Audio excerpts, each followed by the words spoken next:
আমরা সবাই মিলে গিয়েছিলাম সেদিন বসুন্ধরাতে। এই তো আমার মোবাইলটা সার্ভিসিং করতে। একটু নাজিফার একটা ছবি নেওয়ার চেষ্টা করতেছিলাম, কিন্তু নাজিফা অনেক দৌড়াদৌড়ি করতেছিল, কিছুতেই ছবি তুলতে রাজি হচ্ছিল না। তারপরে ওদের ক্ষুধা লাগছে, বলতেছে আমাদের অনেক ক্ষুধা লেগে গেছে হাঁটতে হাঁটতে। তো আমরা বিএফসিতে চলে গেলাম। বিএফসিতে যেয়ে দেখি ওখানে বাচ্চারা চিকেন স্ট্রিপ আর চিকেন ললিপপটা অর্ডার করেছে।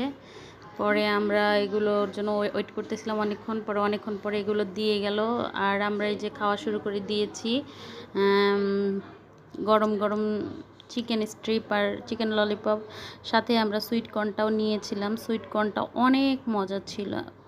বসুন্ধরাতে যারা গিয়েছেন, যারা সুইট কর্ন পছন্দ করেন, তারা জানেন কতটা মজা এখানে বানায়।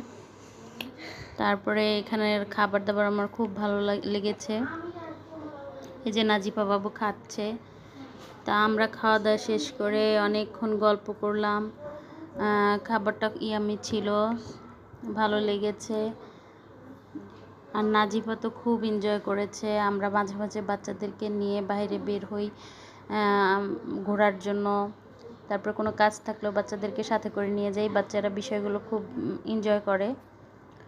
তো এটাই আজকে আমাদের ব্লগ ছিল। তো ধন্যবাদ আমার সাথে থাকার জন্য। আমাদের জন্য সবাই দোয়া করবেন। টাটা।